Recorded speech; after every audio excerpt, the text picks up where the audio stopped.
Civil hospital येथील निवासी doctors आजपासून बेमुदत संपावर जात आहेत। डॉक्टरांच्या मुख्य मागण्या आहेत की मानधन 1 लाख रुपये करण्यात यावे, त्यासाठी लिखित स्वरूपात हमी देण्यात यावी, तसेच मानधन नियमित देण्यात यावे।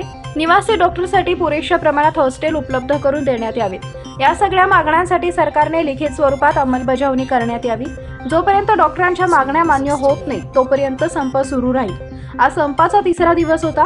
सिव्हिल हॉस्पिटलमधील सर्व निवासी डॉक्टर आपल्या मागण्यांवर ठाम आहेत। कालच्या झालेल्या मीटिंगमध्ये सरकारकडून पुन्हा एकदा आश्वासन देण्यात आले, पण लिखित स्वरूपात काहीही कारवाई झाली नाही। त्यामुळे संप सुरू ठेवण्याच्या निर्णय प्रक्रियेत हा निर्णय घेण्यात आला। या संपामध्ये राज्यातील सर्व निवासी डॉक्टर सहभागी आहेत। संपामध्ये अत्यावश्यक सेवा सुरू आहे असं निवासी डॉक्टरांची महाराष्ट्र संघटना शासकीय वैद्यकीय महाविद्यालय सोलापूरचे प्रवक्ता डॉक्टर आरव यांनी सांगितलंय।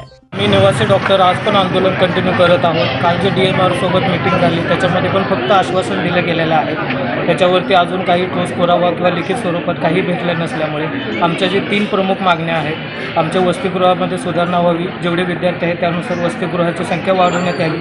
गेल्या 20 ते 30 वर्षांमध्ये वसतिगृहामध्ये काही बदल झालेले नाही आहेत। सोबत त्यांची विद्यार्थ्यांची संख्या वाढली आहे, परंतु वसतिगृहाची संख्या वाढलेली नाही आहे। पगारामध्ये जे केंद्रीय जे संस्था आहे त्यांच्यामध्ये जेवढा पगार आहे तेवढा पगार आम्हालाही देण्यात यावा व जे पगार मिळतो तो नियमित व्हावा, हे आमच्या प्रमुख 3 मागण्या आहेत। आणि वर्षभर झालं त्याच्यासाठी प्रयत्न चालू आहेत, परंतु सरकारकडून काही त्याच्यासाठी पूर्णपणे आम्हाला त्याच्यावरती काही उपाययोजना झालेली नाही आहे। म्हणून आम्ही आजही वरील सेंट्रल मार्चच्या आदेशानुसार त्यांच्यानुसार आम्ही VMGMC येथील निवासी सर्व डॉक्टर त्यांना सपोर्ट म्हणून आम्ही आज आमचे आंदोलन सुरू ठेवत आहोत।